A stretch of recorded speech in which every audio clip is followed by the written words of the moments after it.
Students, very good morning. Welcome to all of you in our YouTube channel, Malnama Public School Inter College, provided by our school. In class 12th, you are studying English prose, and in prose section, your lesson 4, the homecoming is in progress. You have studied first 4 paragraphs of this lesson, and in today's video we shall start from next passage. तो students, आज यहाँ से शुरू करते हैं। Class 12th में आप लोग पढ़ रहे हैं प्रोज, और प्रोज में आपका चल रहा है lesson 4th the home coming, और अपना नेक्स्ट पैसेज शुरू कर रहे हैं आज से। तो आइए देखते हैं। लिखा है फटिक, यहाँ से पढ़ना है। फटिक नाम है। एज सुन एज माने जैसे ही, आल वाज सेटल्ड पूरी तरह से व्यवस्थित हो गया था। तो फटिक कलकत्ता जाने के लिए जैसे ही पूरी तरह से तैयार हो गया।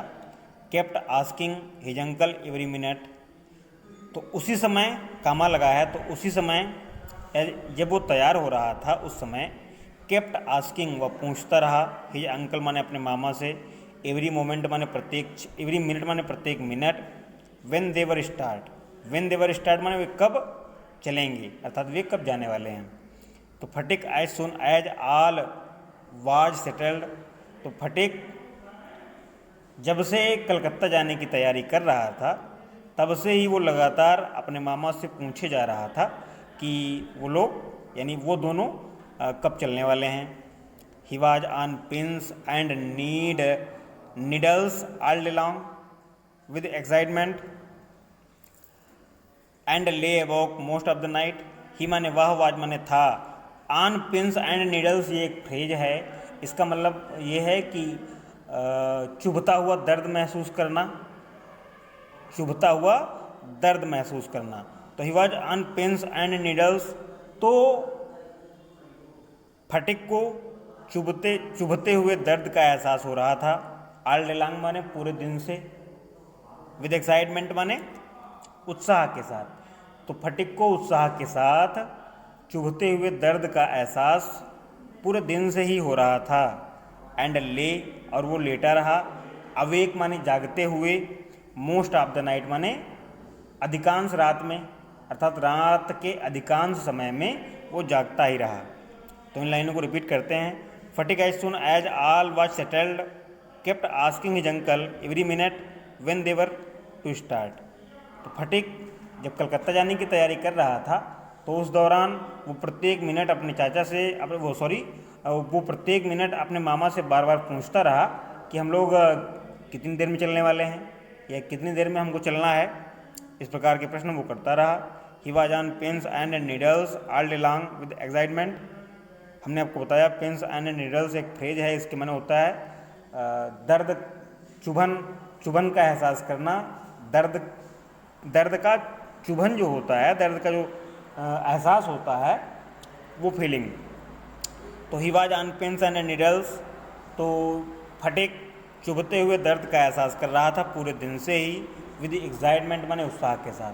फटिक उत्साह के साथ चुभते हुए दर्द का एहसास कर रहा था। एंड ले awake most of the night, और रात के अधिकांश समय में वो जागता ही रहा। ही माने उसने, बी क्यूथड माने होता है दे देना या वसीयत कर देना। हालांकि बी क्यूथड माने होता है वसीयत कर देना, लेकिन यहाँ पे दे देना। तो उसने दे दिए, टू माखन माने माखन को, या उसने माखन को वसीयत कर दी। इन माने में, इन माने होता है में, और परपेचुअटी माने होता है स्टूडेंट्स सतत, माने लगातार ही, रेगुलर। मतलब जब से उसके मामा आए थे उस समय से, जब से उसने ये सुन लिया था कि उसे कलकत्ता जाना है, तब से उसने अपनी सारी चीज़ों को एक तरीके से अपने छोटे भाई माखन के नाम वसीयत कर दिया था, उसे दे दिया था। और वो लगातार ऐसा ही करे जा रहा था अर्थात उसका प्रेम जो है माखन के प्रति दिखाई पड़ रहा था। परपेचुअटी माने सतत, तो ही बिक्वेथड टू माखन, उसने अपनी सारी चीज़ें माखन को वसीयत के रूप में दे दी, और इस समय के दौरान वह निरंतर ही ऐसा कर रहा था। और उसने जो चीज़ें दी हैं उन चीज़ों के नाम है हिज फिशिंग राड, उसने अपनी मछली पकड़ने वाला कांटा दे दिया। हिज बिग काइट, अपनी बड़ी पतंग दी। एंड हिज मार्बल्स, और अपने कंचे दे दिए। और उसने फटिक को अपनी मछली पकड़ने वाला कांटा, अपनी बड़ी सी पतंग और अपने कंचे दे दिए। इंडीड माने वास्तव में, at this time of departure माने जाने के यानी प्रस्थान करने के, तो वास्तव में प्रस्थान करने के इस समय में हिज माने उसकी, जेनरसिटी माने उदारता, टुवार्ड्स माखन माने माखन के प्रति, वाज अनबाउंडेड, अनबाउंडेड माने असीमित थी। तो इंडीड माने वास्तव में, at this time of departure, उसके प्रस्थान के इस समय माखन के प्रति उसकी उदारता असीमित थी, जिसकी कोई सीमा नहीं थी। तो स्टूडेंट्स, आशा है कि आप लोग अच्छी प्रकार समझ पा रहे होंगे। तो आगे बढ़ते हैं। लिखा है when they reached Calcutta, comma लगा है, Phatik made the acquaintance of his aunt for the first time. When माने जब, दे माने वे यानी फटिक और उसके मामा, रीड माने पहुंच गए कलकत्ता को। जब फटिक और उसके मामा कलकत्ता पहुंच गए, कामा का मतलब तब फटिक मेड, फटिक माने फटिक ने, मेड माने किया, द एक्वेंटेंस माने परिचय, ऑफ हिज आंट माने अपनी मामी का, फॉर द फर्स्ट टाइम माने सबसे पहली बार। तो जब वे दोनों कलकत्ता पहुंच गए तब पहली बार फटिक ने अपनी मामी का परिचय प्राप्त किया, या पहली बार वो अपनी मामी से मिला। She was by no means pleased with this unnecessary addition to her family. She was, she माने वह, वाज माने थी, बाई नो मीन्स माने किसी भी तरीके से, प्लीज्ड माने खुश या संतुष्ट, विद माने से, विद माने से, दिस माने इस, अननेसेसरी माने अनावश्यक, एडिशन माने यहाँ पे सदस्य का बढ़ जाना, टू हर फैमिली माने उसके परिवार में। तो she was by no means pleased with this unnecessary addition to her family, तो वह अपने परिवार में अनावश्यक रूप से एक व्यक्ति के और जुड़ जाने से बिल्कुल भी संतुष्ट नहीं थी। तो वह अपने परिवार में अनावश्यक रूप से एक व्यक्ति के और जुड़ जाने से बिल्कुल भी संतुष्ट नहीं थी, अर्थात बहुत ही ज़्यादा रुष्ट थी। और आगे लिखा है she found her own 3 boys quite enough. She माने वह, उसने या उसने, फाउंड माने पाया, हर माने स्वयं के, ओन माने अपने, 3 बॉयज माने 3 लड़कों को, क्वाइट इनफ माने पर्याप्त ही, टू, और टू के आगे लिखा है मैनेज, टू मैनेज माने व्यवस्था करने के लिए, विदाउट टेकिंग एनीवन एल्स, बिना अन्य किसी को लेते हुए। तो she found her 3 boys enough to manage without taking anyone else. तो उसके जो 3 बच्चे थे उसके हिसाब से उन 3 बच्चों की देखरेख करना ही उसके लिए पर्याप्त था, अर्थात अन्य किसी सदस्य को जोड़ने की व्यवस्था उसके हिसाब से ठीक नहीं थी। तो she found her 3 boys enough to manage without taking anyone else. तो फटिक की मामी ने ऐसा एहसास किया या उसे ये महसूस हुआ कि उसके स्वयं के 3 बच्चे ही पर्याप्त थे देख रेख करने के लिए, और किसी अन्य सदस्य को जोड़ने की आवश्यकता नहीं थी। And to bring a village lad of 14 into their midst was trebly upsetting. And माने और, टू ब्रिंग माने ले आना, ए विलेज लैड माने एक गांव के लड़के को, and to bring a village lad, और एक गांव के लड़के को आप 14 ईयर्स जो 14 साल का हो, और 14 साल के ग्रामीण लड़के को, मिडिस्ट माने होता है के बीच में, उनके मध्य में ले आना या उनके बीच में ले आना। वाज माने था, टेरिबली माने बुरी तरह से, अपसेटिंग माने परेशान करने वाला।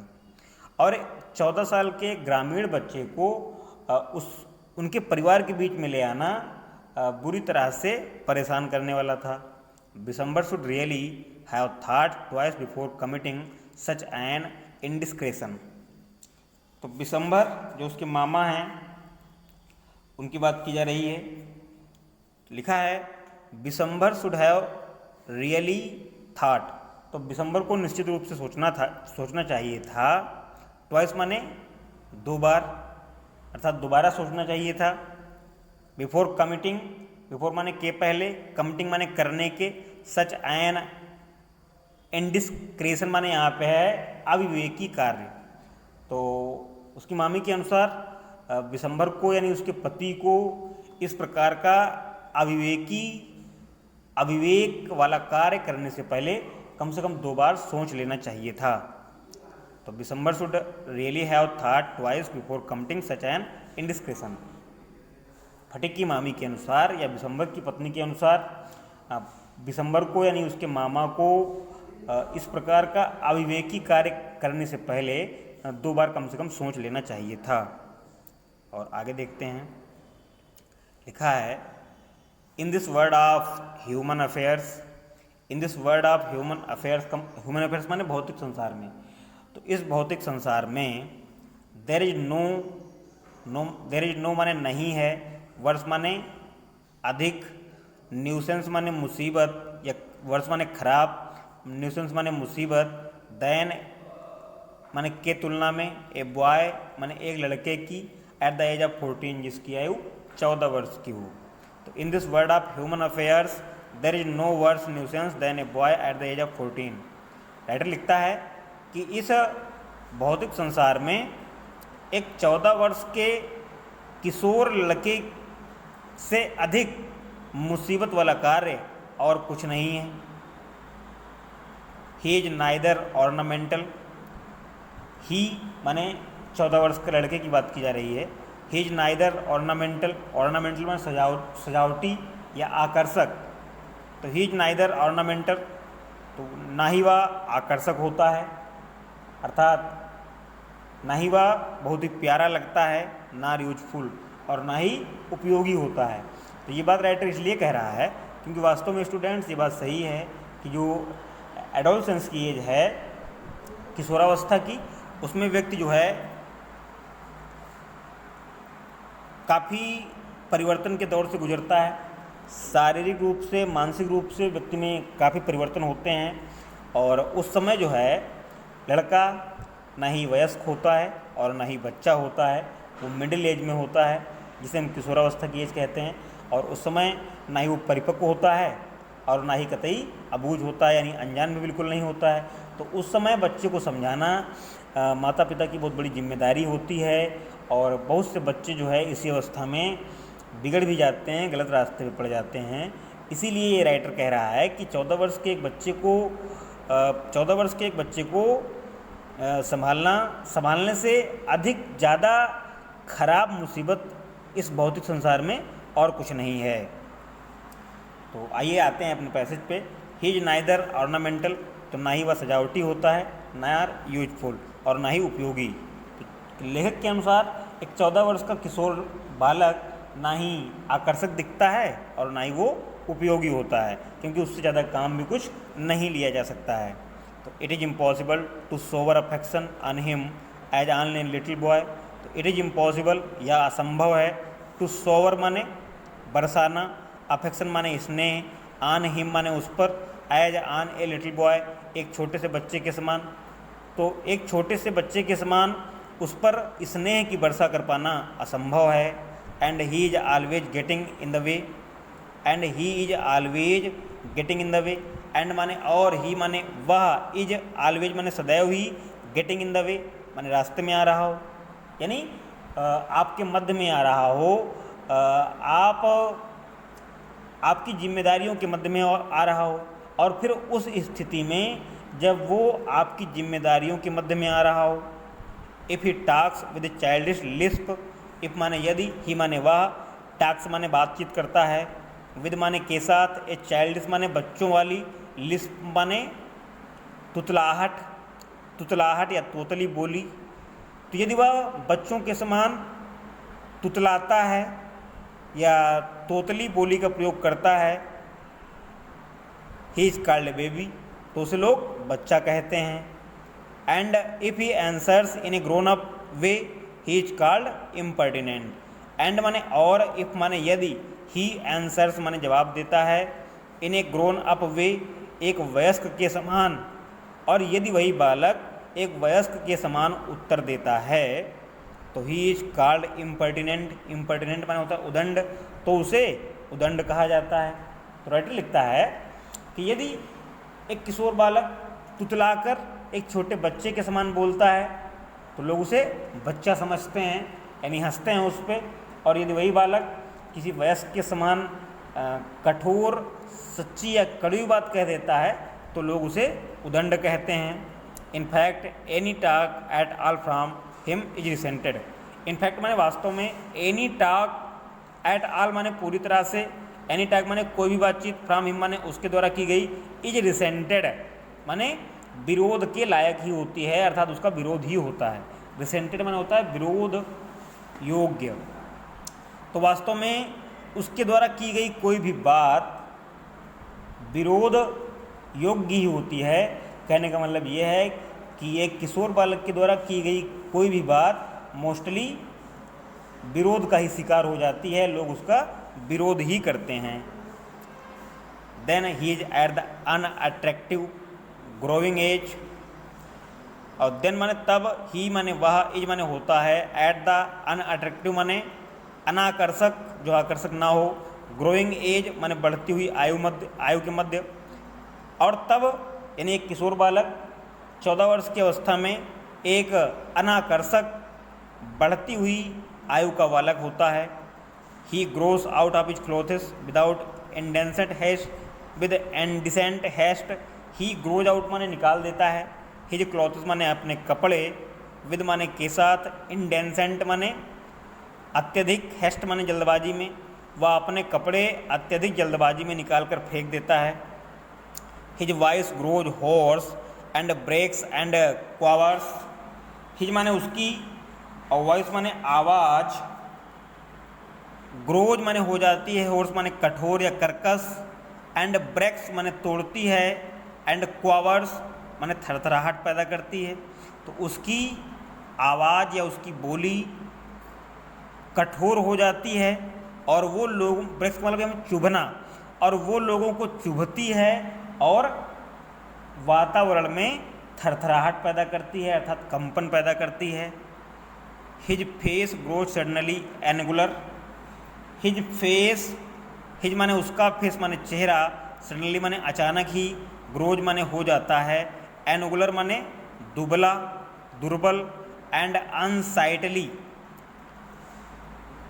एंड अनसाइटली, साइटली माने होता है शांत, और अनसाइटली माने अशांत, और उसका चेहरा अचानक ही दुर्बल और अशांत हो जाता है, अर्थात बहुत शीघ्र ही उसकी मनोस्थिति बदल भी जाती है। It is easy to excuse the shortcomings of early childhood. It is easy माने यह बात आसान है, टू एक्सक्यूज माने बहाना बना दिया जाए या माफ़ कर दिया जाए, द शॉर्ट कमिंग्स माने गलतियों को, आप अर्ली चाइल्डहुड माने शिशु की या शिशुवस्था की, बच्चे की। तो एक शिशु की या एक छोटे बालक की गलतियों को माफ़ कर देना आसान है, एक छोटे बालक की गलतियों को माफ़ कर देना आसान है। But it is hard to tolerate even unavoidable lapses in a boy of 14। But माने लेकिन, इट इज़ हार्ड ये मुश्किल है, टू टॉलरेट माने सहन करना, इवन माने भी, अनएवोडेबल माने अनिवार्य, अनिवार्य, और लैस्पेस माने तोतली बोली, इन्हें बॉय ऑफ 14 एक 14 वर्ष के लड़के की। लेकिन एक 14 वर्ष के लड़के की अनिवार्य रूप से यानी सतत तुतलाहट के साथ बोली या तुतलाहट के साथ उसका बोलना को सहन कर पाना कठिन है। तो इस लाइन को फिर दोहराते हैं। तो his voice grows hoarse and breaks and quavers, लेखक के अनुसार 14 वर्ष के एक बालक की आवाज़ कर्कश हो जाती है और उसकी आवाज़ चुभन पैदा करती है और वातावरण में थरथराहट पैदा करती है। His face grows suddenly angular and unsightly, अचानक ही उसका चेहरा एंगुलर माने दुर्बल हो जाता है, दुर्बल दिखाई पड़ता है। एंड अनसाइटली माने अशांत, और अचानक ही उसका चेहरा दुर्बल और अशांत दिखाई पड़ता है। It is easy to excuse the shortcomings of early childhood, एक छोटे बच्चे की गलतियों को माफ़ कर देना। शॉर्ट कमिंग्स माने यहाँ पे गलतियाँ और एक्सक्यूज माने माफ़ कर देना। तो छोटे बच्चे की गलतियों को माफ़ कर देना आसान होता है, but it is hard to tolerate even unavoidable lapses in a boy of 14, लेकिन एक 14 वर्ष के बच्चे की तुतलाहट को बर्दाश्त कर पाना, तुतलाहट को या उसकी गलतियों को बर्दाश्त कर पाना मुश्किल होता है। The lad himself becomes painfully self conscious, the lad माने इस प्रकार का बालक, हिमसेल्फ माने स्वयं ही, बिकम्स माने हो जाता है, पेनफुली माने दर्दनाक पूर्वक, सेल्फ कॉन्शियस माने आत्म केंद्रित।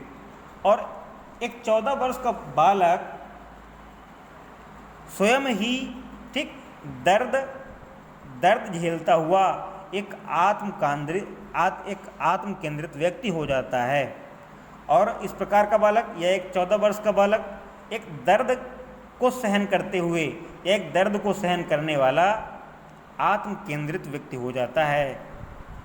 When he talks with elderly people, when he talks with elderly people, when माने जब ही माने वह, talks माने बातचीत करता है, with elderly people माने वयस्क लोगों से, तो जब वह वयस्क लोगों से बात करता है, he is either unduly forward, अंडली माने होता है स्टूडेंट अत्यंत या जल्दी ही, तो he is unduly, when he talks with elderly people, जब वह वयस्क लोगों से बात करता है, he is either unduly forward, either का मतलब या तो उसे निश्चित रूप से आगे बढ़ा दिया जाता है या वहाँ से हटा दिया जाता है, आर एल्स सो अंडली साई, अथवा उसे इतना ज़्यादा शर्मिंदा कर दिया जाता है आवश्यक रूप से, अथवा उसे आवश्यक रूप से इतना शर्मिंदा कर दिया जाता है that he appears ashamed, that माने कि ही माने वह, एपियर्स माने दिखाई पड़ता है, असेम्ड माने लज्जित, आप वेरी एक्सटेंस,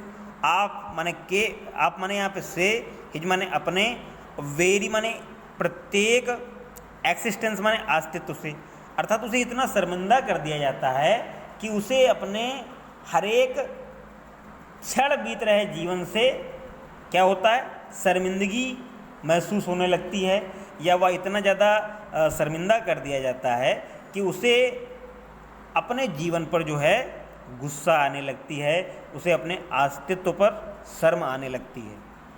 तो स्टूडेंट्स, लास्ट की 3 लाइनों में कहने का मतलब ये है कि एक जो किशोर बालक होता है तो वो एक दर्द झेलने वाला आत्म केंद्रित व्यक्ति हो जाता है, और वो जब वयस्क लोगों के साथ उठता बैठता है तो लोग उसे ये कहकर वहाँ से हटा देते हैं कि तुम्हारी उम्र अभी हमारे साथ बैठने की नहीं, तुम अभी छोटे हो, जाओ यहाँ से, अर्थात उसे अपने पास फटकने नहीं देते हैं। और जब वही बालक छोटे बच्चों के साथ बैठता है तो वे छोटे बच्चे उससे कहते हैं कि तुम अब बड़े हो गए हो, तुम हमारे साथ बैठने के योग्य नहीं हो, अर्थात वो अपने आप को बड़ी विचित्र स्थिति में पाता है और उसे कभी कभी ऐसा लगने लगता है कि वास्तव में उसका अस्तित्व है कि नहीं है, अर्थात वह अपने आप में अपमानित जैसा महसूस करता है। The lad himself become painfully self conscious, तो इस प्रकार का एक किशोर बालक स्वयं में ही आत्म केंद्रित हो जाता है और वो दर्द का अनुभव करता है। When he talks with elderly people, तो जब वह वयस्क लोगों से बात करता है तो निश्चित रूप से लोग उसे वहाँ से भगा देते हैं, आर एल्स सो अंडली साई, अथवा उसे इतना ज़्यादा शर्मिंदा कर देते हैं that he appears ashamed of his very existence, कि उसे अपने जीवन के प्रत्येक अस्तित्व से या उसे अपने जीवन के प्रत्येक क्षण से ठीक शर्मिंदगी होने लगती है, उसे लज्जा अनुभव होने लगती है। तो स्टूडेंट्स, आज के वीडियो में यहाँ तक रखते हैं। I hope that you will be understanding very well, and if you have any problem तो you should comment your problem will be solved surely. आप लोग अच्छी प्रकार से पढ़ाए जा रहे हैं, लेसन्स को पढ़ते रहें, ठीक, कतई भी इस पढ़ाई को हल्के में ना लें, और जितना अच्छा आप पढ़ लेंगे उतना ही अच्छा आपको रिजल्ट मिलेगा, क्योंकि hard work never goes waste, आप अच्छे तरीके से जानते हैं। और फिलहाल आज के वीडियो में इतना ही। आप लोगों के लिए ढेर सारी शुभकामनाएं, आप लोग स्वस्थ रहें, प्रसन्न रहें। थैंक यू, धन्यवाद।